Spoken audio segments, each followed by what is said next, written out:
6.18 million foreign tourists visited India in the first 9 months of 2025. Paris, not a country, just one city, welcomed nearly 18 million international visitors in a year. Not far from India, Vietnam, a country smaller than Rajasthan, it recorded 20 million foreign tourists in 2025. Why is Indian tourism declining? And what can be done to revive it? This is Quick Take, your quick guide. I'm Smita Prakash.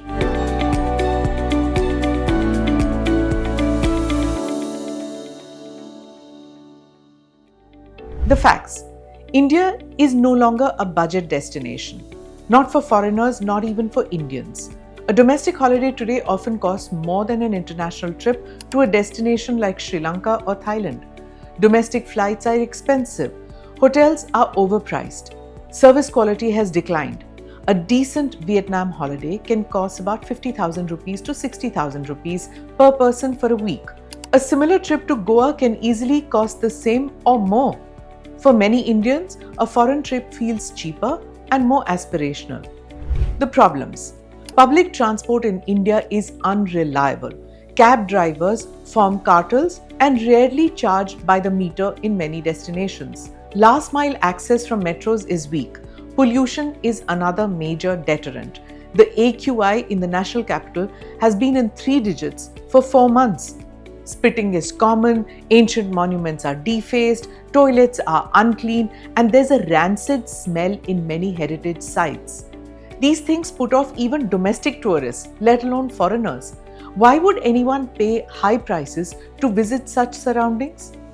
Safety. It's the biggest concern.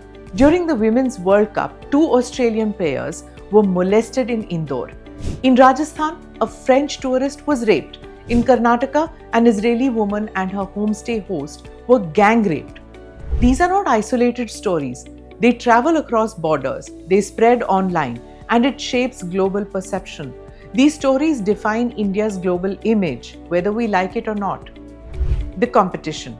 For the price of Goa or Kerala, travelers can visit Bali, Kuala Lumpur, or Dubai. Thailand has a dedicated tourist police bureau formed to protect and assist foreign visitors. These countries have better infrastructure, cleaner cities, stronger safety systems. Now you ask yourself, why would someone choose India if the experience costs more and delivers less? What should India do? It's a 5,000-year-old civilization. Few countries can match its heritage. Ancient temples, living cultures, natural diversity, deserts, mountains, beaches, rainforests. Tourism should be India's strength, not its weakness. First, safety must be non-negotiable. Zero tolerance for harassment. Second, cleanliness must be enforced. And it means you and I, all of us, have to contribute to keep our surroundings clean. Indian civic sense is a joke that people crack and it hurts. Third, pricing must be rational. Value must match cost. Fourth, service standards must improve across hotels, across airlines, across tourist hubs. Because one bad flight experience travels across dozens of countries. Fifth, promotion must be professional, consistent, credible. India does not need hype. If we promise more than we deliver, the backlash is tremendous. Tourism is not just about monuments, it's about experience, and experience decides return visits. If India wants tourists to come, it must make them feel welcomed, respected, and above all, safe.